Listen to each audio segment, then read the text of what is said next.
Bom dia, meus irmãos, bom dia, meus amigos e todos quantos estão acompanhando esta programação. Nesta manhã, nós queremos, em primeiro lugar,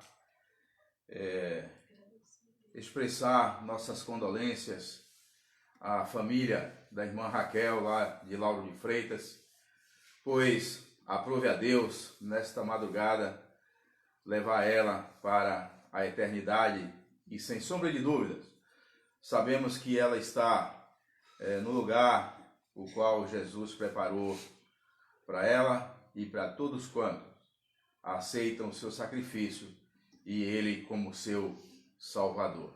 Portanto, queremos agradecer a você que esteve conosco orando em todo esse tempo que ela esteve hospitalizada e continuamos a orar pelos seus familiares, para que Deus possa, assim, confortar, consolar, dar refrigério aos corações daqueles que já têm o Senhor como seu Salvador. E aqueles que ainda não têm, que Deus possa falar grandemente ao seu coração e que eles venham entender que precisam se preparar para este momento, para quando partir também, partir com a certeza que vai para a eternidade morar com Deus.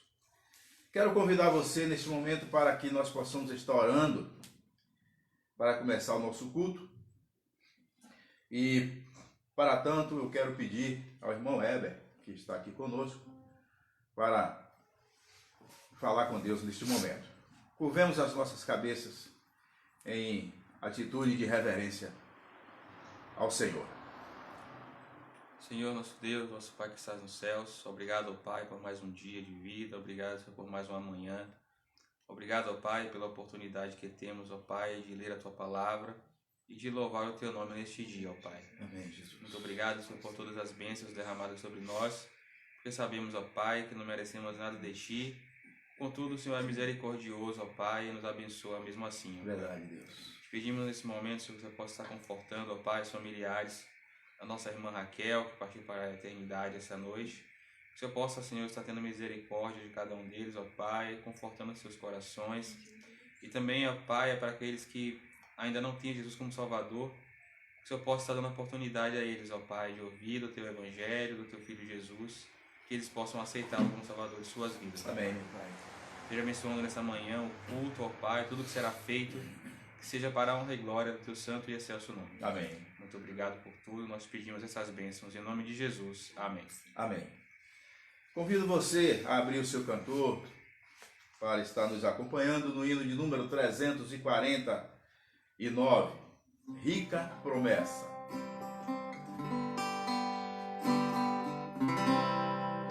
Oh, como é grande, doce a promessa do Salvador Jesus, nosso Deus, aos que confiam na sua graça. Ele diz: nunca te deixarei. Oh, não temas, pois eu contigo sempre serei. Oh, não temas, pois contigo te deixarei. Eu sou teu Deus e para livrar-te, sempre contigo eu estarei.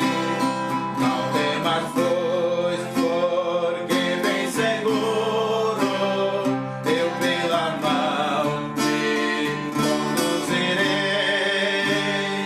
Oh, não temas, pois eu contigo sempre serei.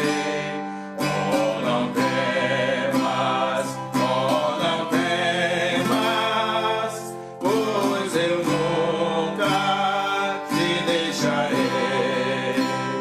Para remir-te dei o meu sangue, pelo teu nome eu te chamei.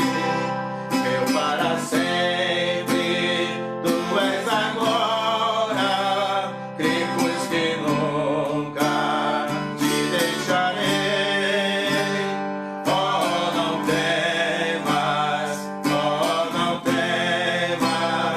pois eu contigo sempre serei. Oh,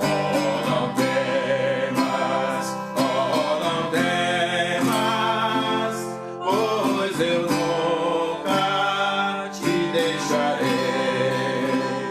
Eras indigno, mas escolhi-te.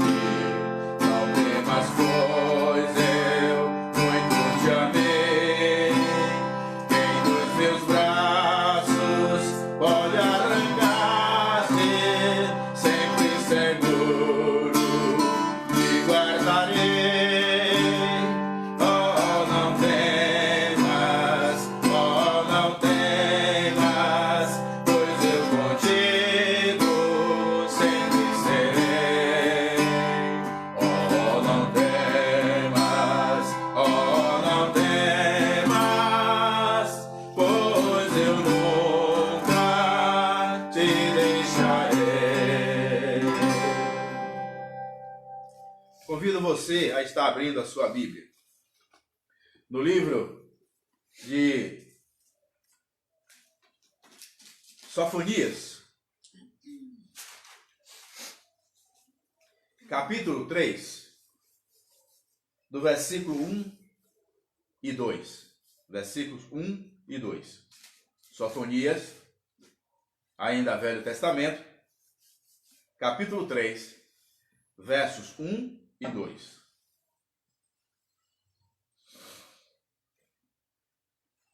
Diz assim a palavra do Senhor: ai da cidade opressora, da rebelde e manchada. Não atende a ninguém, não aceita a disciplina, não confia no Senhor, nem se aproxima do seu Deus. Pai, nesta hora nós entregamos a porção da tua palavra, a meditação da mesma em tuas mãos, para que o Senhor possa estar nos conduzindo, com o teu Espírito Santo nos orientando e nos iluminando, para que possamos falar tão somente o que venha agradar o coração do Senhor. Nos usa nesta manhã, Pai, porque sem Ti nada podemos fazer. Me ajuda, Senhor. Eu dependo tão somente do poder, da unção e da virtude do Teu Espírito Santo. Em nome de Jesus Cristo. Amém. A cidade de Deus caiu profundamente. Jerusalém era a cidade em que estava o templo, a cidade chamada Cidade da Luz, Cidade da Justiça, o luzeiro considerado entre todas as nações. Jerusalém é a figura da igreja, como diz Gálatas 4, 26. Mas a Jerusalém lá de cima é livre, a qual é nossa mãe. A figura da igreja, morada de Deus. Mas para essa Jerusalém terrena, Deus tem uma mensagem, porque o seu povo está vivendo, está andando e estão se dirigindo a uma direção contrária àquela que Deus queria de todos eles. Essa mensagem é uma mensagem ameaçadora. Isso porque a cidade estava mergulhada na idolatria, na incredulidade, no paganismo, na rebeldia, conforme vimos a palavra dizer, na desobediência e, mais do que isso, andando de maneira extrema, distante de Deus. Deus então convoca o profeta, chama o profeta Sofonias e manda que ele exorte aquela cidade. A cidade que nós nos referimos não é o local, não é o espaço, não são as ruas, becos e vielas, mas é o povo que ali reside. Porque Deus não vai falar com as ruas, Deus não vai falar com os bairros, Deus não vai falar com a cidade em si. A palavra aqui quer dizer pessoas. Deus quer falar e vai falar com as pessoas. E Sofonias, ele traz a mensagem ali em Jerusalém, Judá, chamando a atenção, aconselhando a deixar os seus pecados e voltar ao primeiro amor. Vale salientar, irmãos, que o que Sofonias falou para Judá e Jerusalém vale para a igreja dos nossos dias, assim como também para todo crente individualmente. Porque toda a mensagem de Deus, ela vem com um objetivo. Mas qual foi a mensagem de Deus para aquela nação? Por intermédio do profeta Sofonias. Deus manda o profeta avisar que ele vai consumir Judá e Jerusalém por 4 pecados praticados que estavam lhe provocando a ira. Irmãos, Deus é maravilhoso. Quando Deus promete, quando Deus avisa, quando Deus faz ameaça, é dando oportunidade ao pecador se arrepender, e para o crente, que se tornou seu filho através de Jesus Cristo, ele dá oportunidade ao crente consertar sua vida espiritual diante dele, porque quando menos se espera, ele vem. E a palavra de Deus diz que Deus é longânimo e dá oportunidade a todos, tanto para o arrependimento do pecador, como para a reparação da sua vida espiritual, como falamos ontem a respeito da vida espiritual do crente. E Deus, como é longânimo, Deus, como é compassivo, Ele dá, sim, tempo a todos a se fazer uma autocorreção. E por que não? Ao pecador, uma conversão genuína. A longanimidade de Deus está registrada na segunda carta de Pedro, capítulo 3, versículo 9, quando diz a palavra: não retarda o Senhor a sua promessa, como alguns a julgam demorada. Pelo contrário, ele é longânimo para convosco, não querendo que nenhum pereça, senão que todos cheguem ao arrependimento. Então está aí, Deus, antes de punir, Deus manda avisar, para que haja um arrependimento, para que haja uma correção, e você, tanto pecador, repito, como o seu filho, o Filho de Deus, ele possa escapar da ira do Senhor. Ezequiel 18, Ezequiel 18, 30, 29 e 32. O Senhor diz assim: no entanto, diz a casa de Israel. Outra mensagem, Deus mandando Ezequiel falar a Israel. No entanto, diz a casa de Israel: o caminho do Senhor não é direito? Não são os meus caminhos direitos, ó casa de Israel? Deus perguntando. Diz o Senhor Deus. Portanto, versículo 30.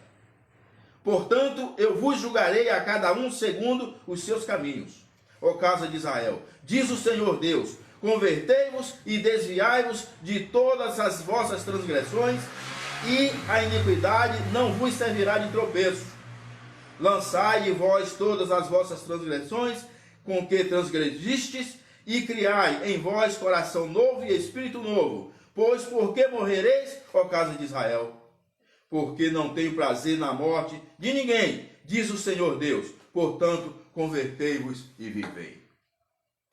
O que é isso?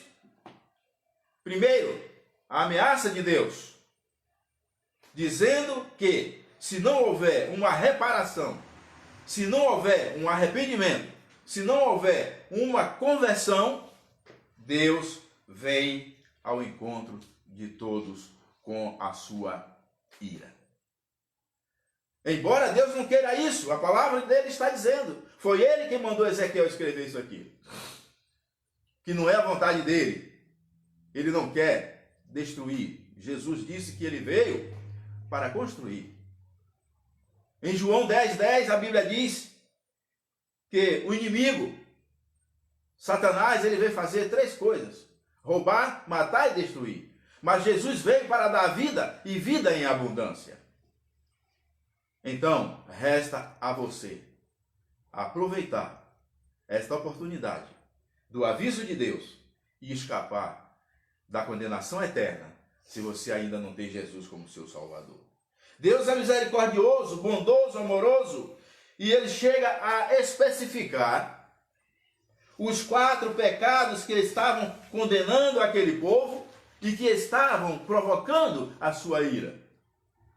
Porque Deus ama o pecador, mas ele não ama o pecado.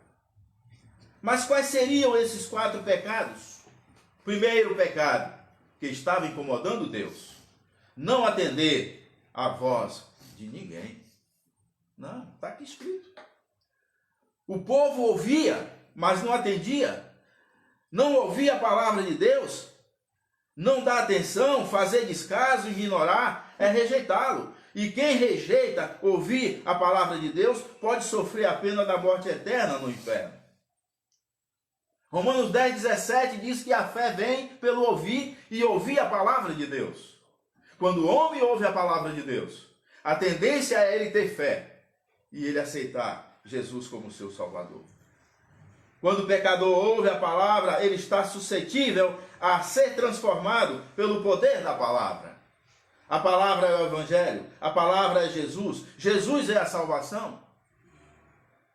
Romanos 1,16. A palavra de Deus diz: porque o Evangelho de Cristo é o poder de Deus para a salvação de todo aquele que crê.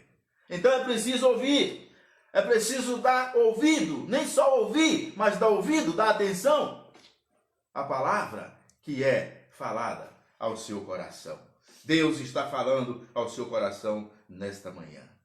Jerusalém estava sendo condenada por esse Deus e que não aprovava as suas atitudes, as suas ações, o seu comportamento. Sofonias foi o profeta usado para levar aquela mensagem. Todos devem ouvir a palavra e atentar para ela, porque toda palavra tem uma mensagem de Deus. Não tape os ouvidos.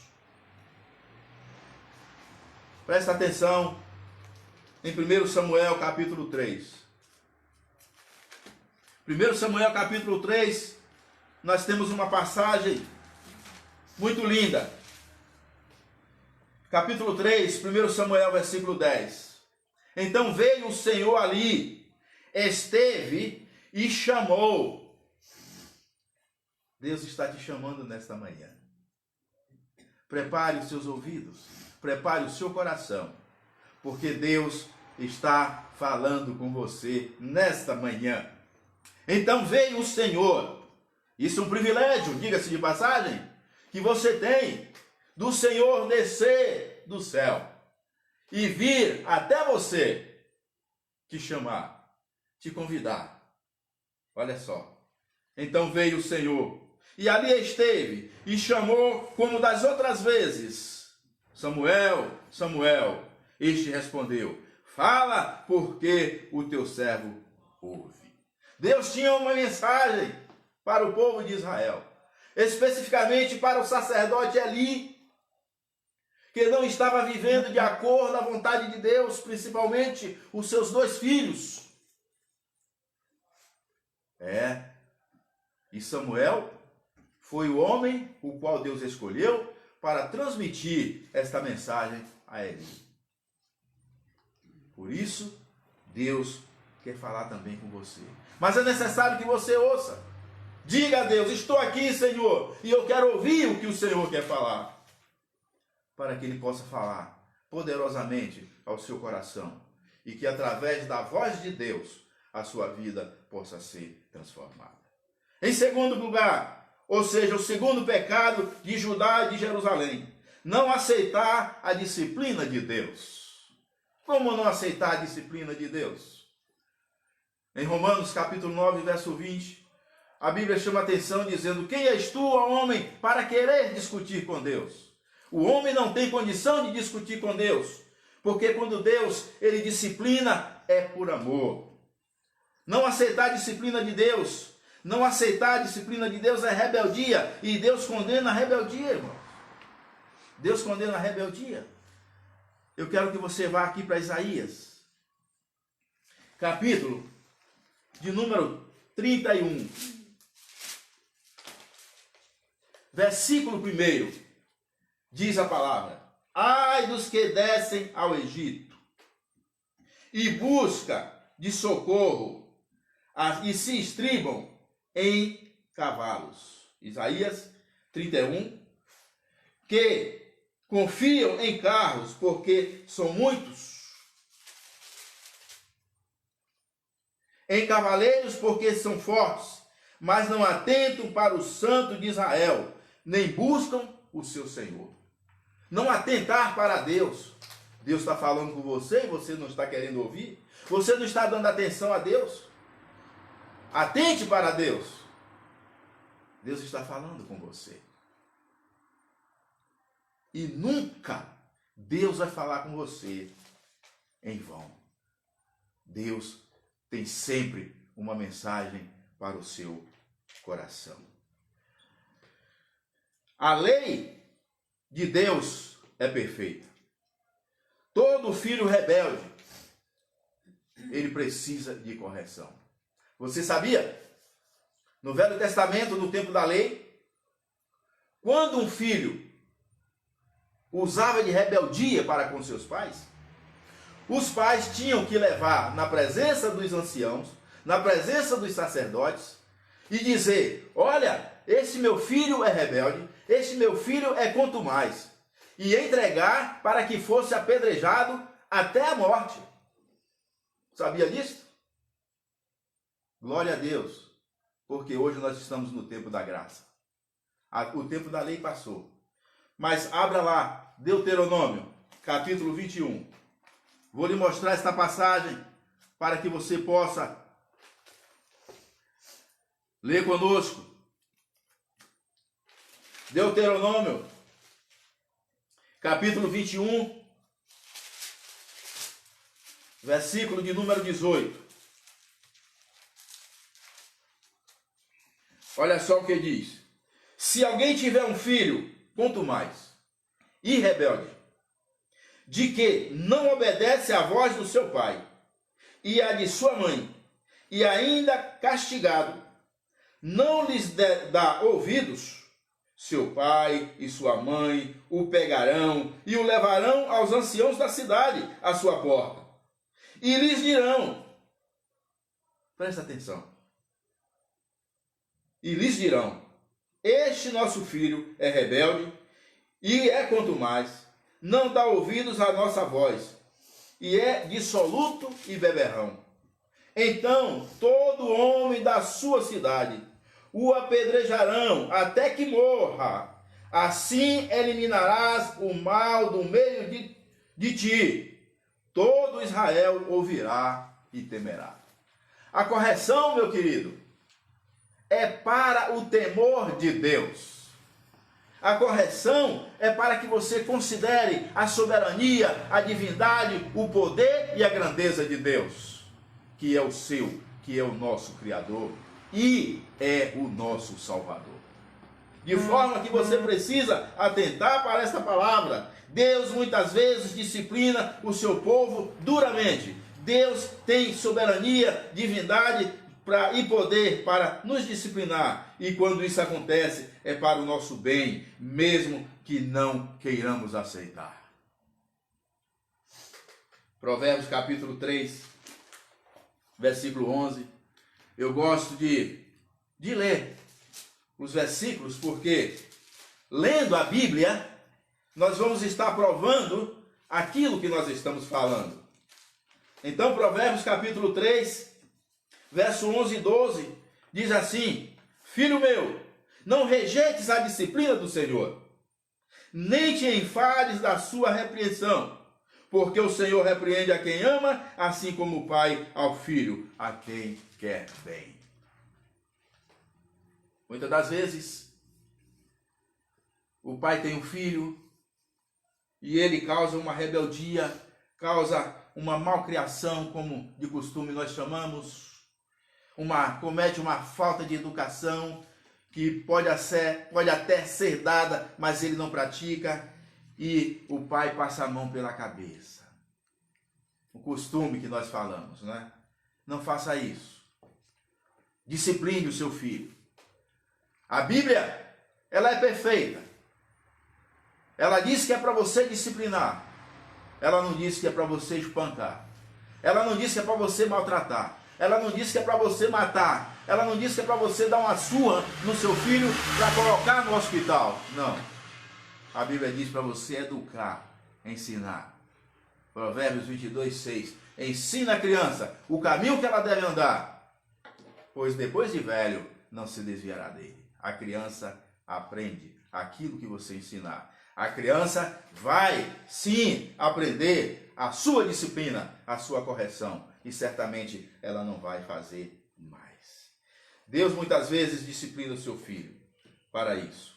A disciplina de Deus nos ajuda a crescer. A disciplina de Deus nos aumenta a nossa fé nele. A disciplina de Deus nos aproxima mais dele. A disciplina de Deus é pelo amor que ele tem a nós. A disciplina de Deus é para que continuemos a ser participantes da sua santidade. Ele disse em 1 Pedro 1,16: sede santo, porque eu sou santo. Quando Ele disciplina a nossa rebeldia, quando Ele disciplina o nosso pecado, quando Ele disciplina a nossa falha, é porque Ele quer que nós sejamos santos diante dEle. Hebreus capítulo 12, verso 4. Hebreus 12, de 4 a 13, nós encontramos Deus falando coisas maravilhosas sobre a disciplina. E você vai aprender um pouco agora a respeito dessa disciplina. Olha só. Ora, na vossa luta contra o pecado ainda não tendes resistido até o sangue. E estáis esquecidos da exortação que, como a filhos, discorre convosco. É Deus falando. E aí ele diz no versículo 5: e estáis esquecidos da exortação que, como a filhos, discorre convosco. Filho meu, não menospreze a correção que vem do Senhor, nem desmais quando por ele és reprovado. Porque o Senhor corrige a quem ama e açoita a todo filho a quem recebe. Foi por isso que eu falei que a palavra de Deus é perfeita, porque o que eu li em Provérbios, estou lendo agora em Hebreus. A mesma passagem é para a disciplina que perseverais. Deus vos trata como filhos, pois que filho há que o pai não corrige. Mas se estáis sem correção, de que todos se têm tornado participantes, logo sois bastardos e não filhos. Vocês sabem o que é que Deus quer dizer aqui? Que o filho biológico não é igual ao filho bastardo. Bastardo, ele olha, o pai pode passar a mão pela cabeça de um erro que ele faz, mas olha, há pouco tempo nós temos visto, ou nós vimos, uma situação muito difícil. Aquele pastor que foi assassinado pelo próprio filho, só que era um filho bastardo. Não estamos aqui generalizando, mas é só um exemplo. Deus está falando, é Deus que está falando. Mas se estáis sem correção de que todos se têm tornado participantes, logo sois bastardos e não filhos. Além disso, tínhamos os nossos pais, segundo a carne, que nos corrigiam e os respeitávamos. Não havemos de estar em muito mais submissão ao Pai espiritual e então viveremos? Pois eles corrigiam por pouco tempo, segundo melhor parecia. Deus, porém, nos disciplina para aproveitamento, a fim de sermos participantes da sua santidade. Toda disciplina com efeito, no momento, não parece ser motivo de alegria, mas de tristeza. Ao depois, entretanto, produz frutos pacíficos aos que têm sido por ele exercitados, frutos da justiça. Por isso, restabelecei as mãos decaídas e os joelhos trôpegos, e fazei caminhos retos para os pés, para que não se extravie o que é manco, antes seja curado. É o conselho de Deus. Deus não aprova a rebeldia. Não, Deus não aprova a rebeldia. De forma que nós estamos vendo o conselho de Deus para a reparação da vida. Em terceiro lugar, ou terceiro pecado de Judá, não confiar no Senhor. Grande pecado. Não confiar em Deus. O que precisa confiar para confiar em Deus? Olhe para o céu, olhe para o mar, olhe para tudo que existe no mundo, obra das mãos do Criador, Deus o Todo-Poderoso. Não confiar em Deus é um grande pecado. Deus é o Todo-Poderoso, Deus é infalível. O Salmo de número 20, versos 7 e 8, a Bíblia diz: uns confiam em carros e outros em cavalos, mas nós confiamos no nome do Senhor nosso Deus. Tudo passa deste mundo. Tudo neste mundo falha. Amigos, poder, saúde, dinheiro, família. Tudo é falível. Mas Deus é infalível. Deus não falha, Deus não muda. Nós temos, irmãos, a palavra de Deus que diz em Malaquias 3,6: eu, o Senhor, não mudo. Por isso, vós, filhos de Jacó, não sois consumidos. Deus não muda. Deus foi, é e será eternamente.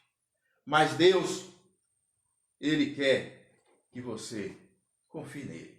Quando confiamos em Deus, nós temos saúde, temos dinheiro, temos prosperidades, temos bem, temos famílias, emprego, paz, alegria e vida eterna. Tudo isso quando confiamos em Deus. Os nossos perseguidores, eles se afastam de nós, eles são derrotados. Quando nós confiamos em Deus, os demônios, o diabo, eles se afastam de nós. A Bíblia diz no Salmo 56:11: no Senhor eu ponho a minha confiança, não temerei o que me possa fazer o homem. Não é difícil confiar no Senhor. Quem confia no Senhor, ele livra dos demônios. Ele livra do poder do diabo. A Bíblia diz em 1 João 5,18 que o diabo ele nos tenta, mas ele não tem poder para nos tocar. Sabe por quê? Porque nós somos propriedades de Deus. Dentro de nós existe, tem, habita, mora o Espírito Santo do Senhor. O homem que confia no Senhor é feliz. Salmo 84:12. Os que confiam no Senhor são como um monte de Sião, que não se abalam, mas permanece firme para sempre. Salmo 125, versículo 1. Israel acreditava na sua própria justiça. Quando não confiamos na palavra de Deus, na promessa de Deus, fazemos Deus mentiroso. Que nada. Você é capaz de fazer nada? Deus não é mentiroso. A Bíblia diz em Números, capítulo 23, versículo 19, que Deus não é homem para mentir. Em Romanos 3,4, a Bíblia diz: seja todo homem mentiroso e só Deus verdadeiro. Isso é verdade. Todo homem é mentiroso. Só Deus é verdadeiro. Jesus, como homem, ele andava aqui neste mundo, mas ele não era mentiroso. Era o único homem verdadeiro que tinha, Jesus. Em quarto lugar, o quarto pecado de Judá e de Jerusalém: não se aproximar de Deus.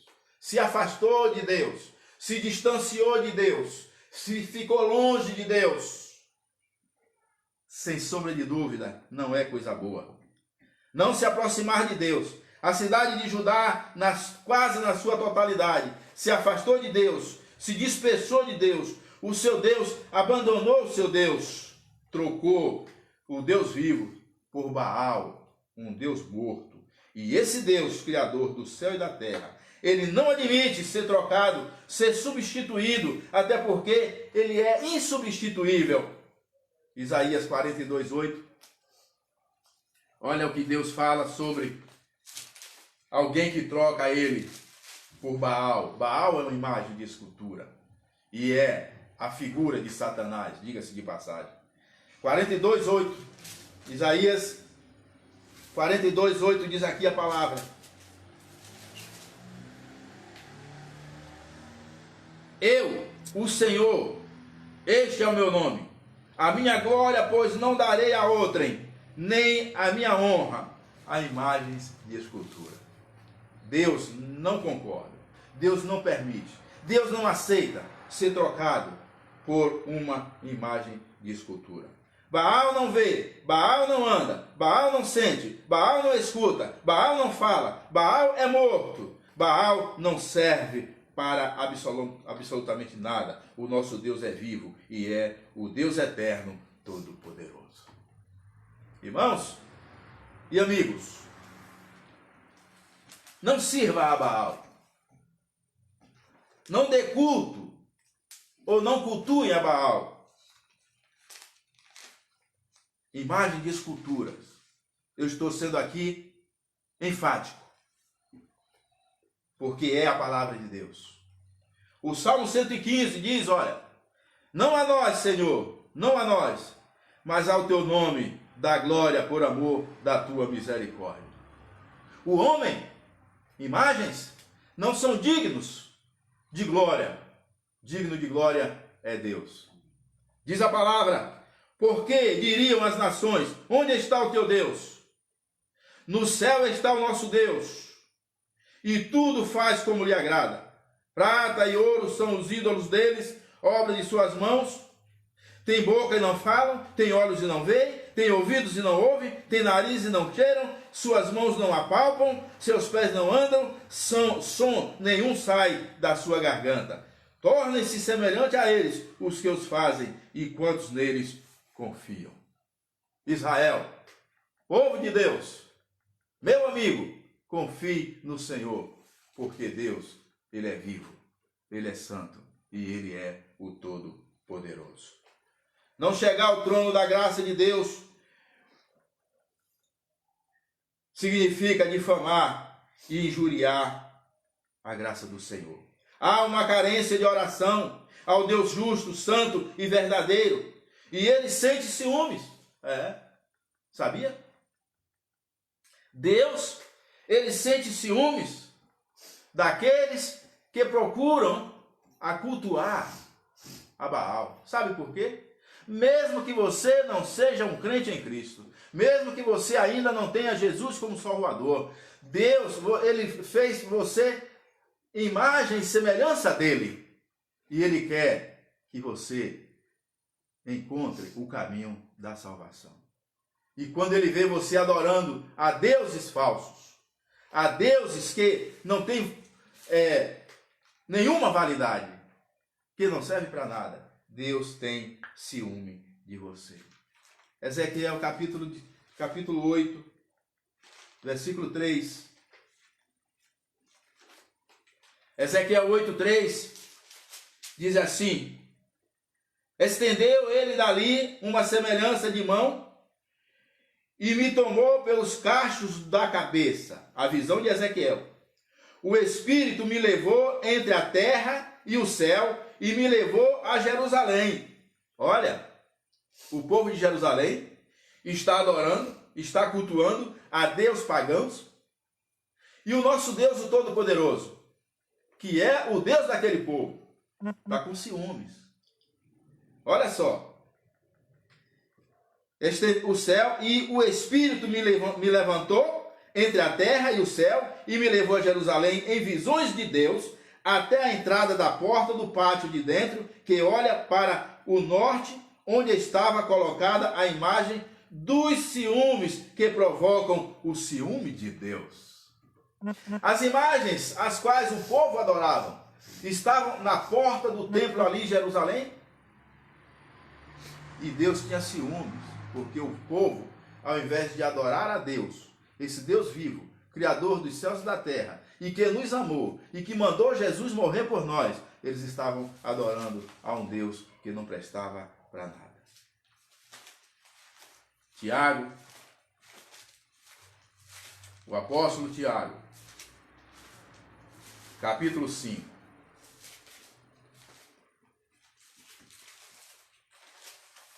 Versículo de Números 4 e 5 diz assim: infiéis. Tiago 4 e 5 diz assim: infiéis, não compreendeis que a amizade do mundo é inimigo de Deus? Aquele, pois, que quiser ser amigo do mundo, constitui-se inimigo de Deus. Ou supondes que em vão afirma a Escritura: é com ciúme que por nós anseia o Espírito, que Ele fez habitar em nós. Então está aí. Deus não admite que o homem adore imagens de escultura. Você gostaria que seu filho estivesse em perigo, estivesse enfermo e fosse pedir socorro ao vizinho?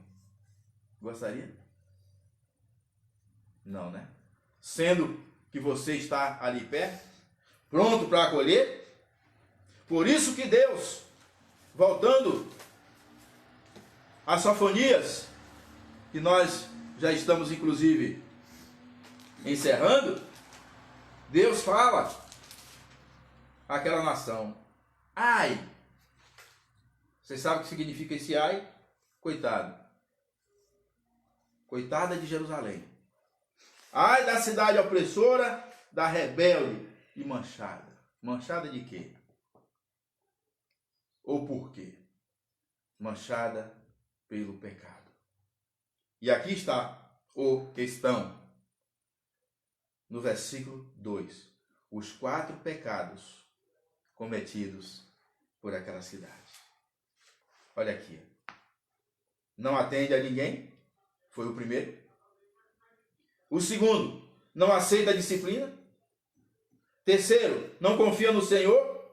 E o quarto, não se aproxima de Deus.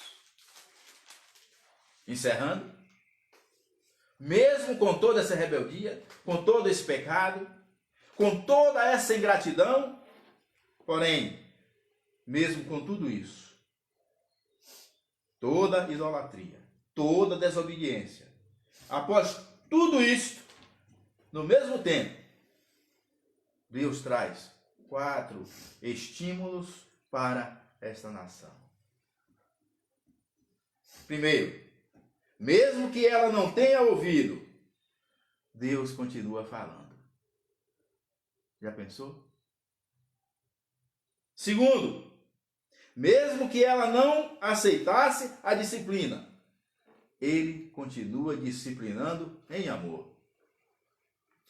Porque Ele quer o retorno do seu filho, principalmente. Ele quer a conversão do pecador. Em terceiro lugar, embora não confiasse nele, Deus continua fazendo novas promessas. E é o único que não falha em suas promessas. É Deus. E em quarto lugar, e para encerrar, ainda que não se aproximasse dele, ele se aproximava dela. Deus está perto de você. Deus está se aproximando de você. Mesmo que você esteja se afastando, mas quanto mais você se afasta, mais Deus chega. Deus não te abandona em nenhum momento. Deus está presente a todos os instantes, na sua, na minha, na nossa vida. Que Deus nos abençoe. Que esta mensagem possa ter chegado poderosamente ao teu coração. Depende só de você. Entregue o seu coração a Deus, através de Jesus Cristo. A Bíblia diz, em João 15:6, Jesus dizendo: eu sou o caminho e a verdade e a vida. Ninguém vem ao Pai, senão por mim. Quer entregar o teu coração a Deus? Aceita Jesus como Salvador, para que você escape da ira, da condenação e do inferno. Deus abençoe a todos. Até a noite, onde nós estaremos acompanhando o culto, que certamente o pastor Domiciano, pastor titular da igreja, estará dirigindo, ele estará pregando, e nós estaremos com certeza em Deus, ouvindo e assistindo. Quero pedir aqui, rapidinho, oração pelo pastor Domiciano, sua família, pela minha família, né, pela nossa saúde, a saúde da irmã Naide, a minha saúde, dos meus filhos, pastor Ziel, saúde dele com a sua família, pelo Wilson, pelo Alecrim, irmão Alecrim, que são aqui esses nomes que eu vou citar agora, são os idosos da nossa igreja.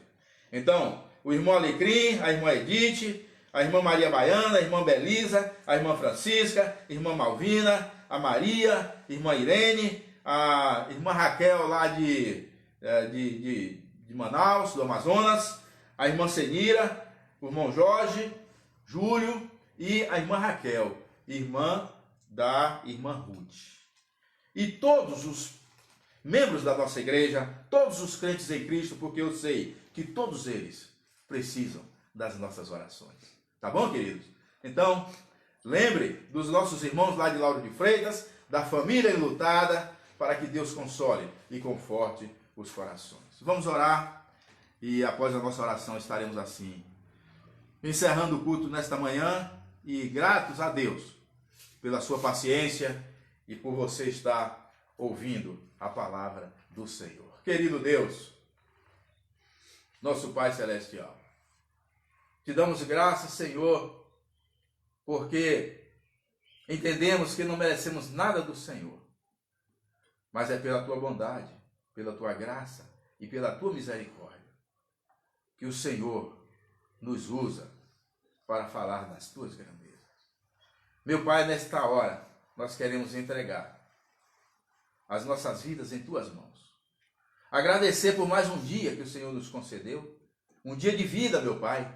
Agradecer ao Senhor pela salvação em Cristo Jesus, pois a tua palavra diz que, embora nós não mereçamos, mas o Senhor nos amou de tal maneira que deu Jesus Cristo para morrer em nosso lugar. Meu Deus, nesta hora nós queremos clamar por esta família enlutada. Sabemos, meu Pai, que o que aconteceu com a irmã Raquel foi a vontade do Senhor na vida dela. Ó Pai eterno, consola os corações dos seus familiares. E aqueles que não têm Jesus, salva pelo teu poder. Deus, visita nesta hora a tua igreja, a Vila das Mercês. Ó Pai, aqueles que estão no leito da dor, Senhor, que o Senhor, eu sei que o Senhor tem poder para curar. Se for da tua vontade, Pai, cura cada um deles segundo a tua vontade. Ó Deus eterno, abençoa os nossos irmãos ali em Lauro de Freitas. Esteja suprindo todas as necessidades deles. Ó Deus, livra o teu povo desta peste perniciosa. Nós cremos nas tuas promessas, Senhor. A tua palavra diz que 1000 cairão ao teu lado, 10.000 à tua direita, e tu não serás atingido. Isso é porque o Senhor está conosco, nos protegendo. O Senhor é o nosso guarda fiel, o nosso protetor por excelência. Obrigado, Pai, por tudo quanto o Senhor tem feito e há de fazer na nossa vida. Abençoa todos os nossos familiares. Abençoa o pastor Domiciano, pastor Ziel, pastor Solé, todos os pastores e que estão nesta manhã precisando de ti, Pai. Principalmente este humilde servo que fala contigo. Perdoa todas as nossas imperfeições e nos dê um dia na tua presença. Nos prepare, Senhor, para a noite estarmos ouvindo outra vez a tua santa palavra. Que ela venha de encontro às nossas necessidades. É em nome de Jesus que nós choramos agradecidos. Amém. Que Deus abençoe a todos. Até a noite.